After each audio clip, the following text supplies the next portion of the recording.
नाज़रीन, अज पनवाकिल में Pakistan Zindabad basic organization Sukkur division जे senior vice chairman Shaukat Ali Jatoi Pano Aqil में मुख्तलिफ़ जगहन ते दोस्तन सां गॾिजाणी करे PZBO में अवाम ऐं दोस्तन खे शिरकत करण जूं दावतूं ॾिनियूं। वधीक अपडेट ऐं तफ़सीलात लाइ असां सां लाइन ते आहे रिज़वान। जी रिज़वान, छा तफ़सीलात अवां सां आहिनि?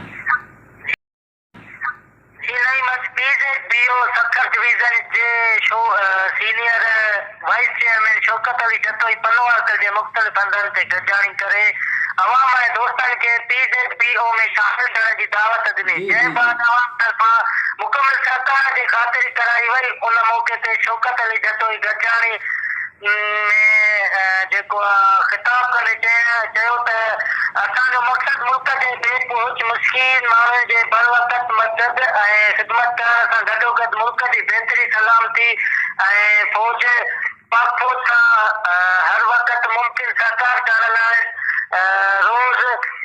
ज़ोर भरियो। उन मौक़े ते शौकत अली जतोई कारकुननि ऐं हमदर्दनि खे अवाम जे हर मुमकिन ख़िदमत करण ऐं तंज़ीम जे मुनज़्ज़िम ऐं वधीक फ़ाल करण जूं हिदायतूं जारी कयूं। जी नहीं, वॾी महिरबानी रिज़वान तफ़सीलात ॾियण जे लाइ। इन सां गॾोगॾु ख़बरूं पहुतियूं पंहिंजे पुॼाणी तरफ़। वधीक तफ़सीलात लाइ ॾिसंदा रहंदा AR सिंधी न्यूज़।